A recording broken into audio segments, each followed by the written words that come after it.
Welcome to my Let's Play. Today we're playing Detective Human and the Art Gallery Murder by Gianna Rasmussen. Oh my god, that's me. So let's begin!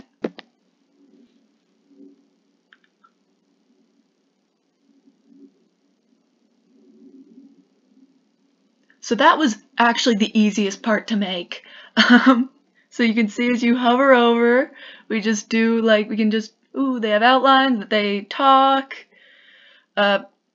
and then you go over here, investigate body.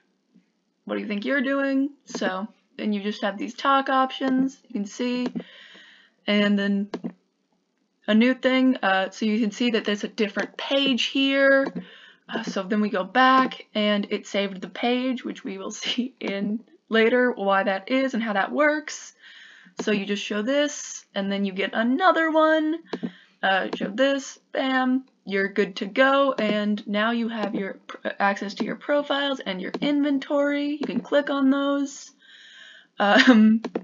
There's items you can collect, go places. You can't do anything with these people, unfortunately, yet.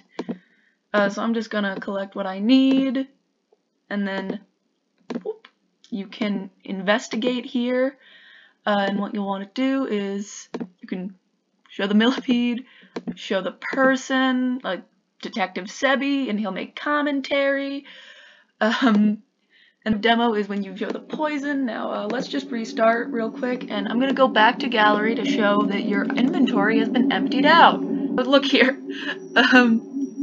you can see that your inventory has been reset. That was Detective Human and the Art Gallery Murder, made by Gianna Rasmussen, codename Jeeb, for my Symbolic programming final. Why did I do a point-and-click adventure game?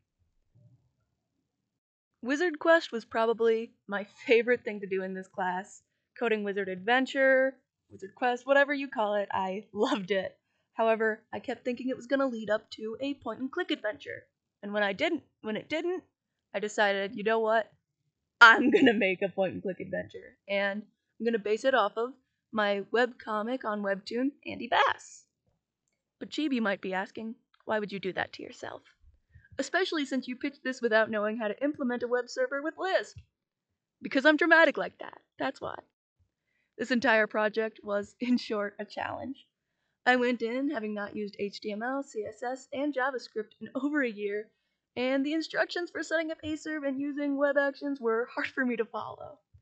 So after about a week of struggling to figure out how Acerb worked, and being unconfident and feeling stupid, I decided to start with what I did know to raise my confidence so I could ask for help. So I started with a text adventure, which was the alpha tutorial. I implemented the tutorial as a text adventure first.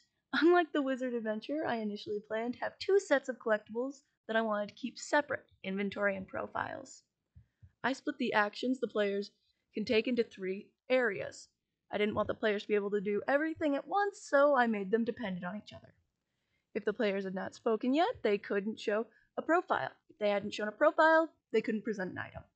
This translated to the final project having 3 different phases for the tutorial. I struggled figuring out how to do this with web pages, as I wanted the players to be able to choose to back off from Mr. Crane, and that resulted in me making 4 web pages. So the first page, where the players could only talk, the second page, where the players can talk and present items, and finally the third page, which allows you to present an item. The 4th page is to prevent the player from going back after completing the objective, which was also a problem in the text-based game after you complete it. I did eventually figure out a workaround, which I used when adding the poison and millipede to your inventory. However, kept the style of the tutorial pages simply because I was pretty proud of making something work, even if it isn't the cleanest way. You know when you think you understand something but don't? I struggled to understand CLP functions for about a week without realizing what I didn't get before I finally got it. I tried calling a CLP function on my JavaScript page and it never worked, and I didn't get why. It only worked directly on the CLP file. Hindsight 2020 there. But in the process, I figured out how to work with arguments and CLP functions, and even though I didn't end up using that knowledge, it really helped me ask myself what action was required versus a CLP function. The struggle was restarting. Since I originally followed Grand Theft Wumpus Online's code, I was using a structure initialized in action init to reset the web session variables. After several hours of trying to get the structure to work, I had to ask myself, why am I even using a structure? So I just made them their own web variables, and it worked. All of the add functions were relatively simple, as I would just push that item onto the list no problem. I do think I could have made one add CLP function, however. I was honestly on a time crunch at this point, so I just made a bunch of them. In the future, I would probably try making the arguments with one taking the arguments, with one argument being the item to add and the second being the web page to come back to, and use a CLP function. It's really great to see how far I've come, though. I've gone from taking 2 weeks to get the tutorial done to being able to identify what I would need to do to clean everything up. If you'd asked me 2 weeks ago how to do any of the things I'd done, I probably wouldn't know, especially anything involving Lisp or CLP.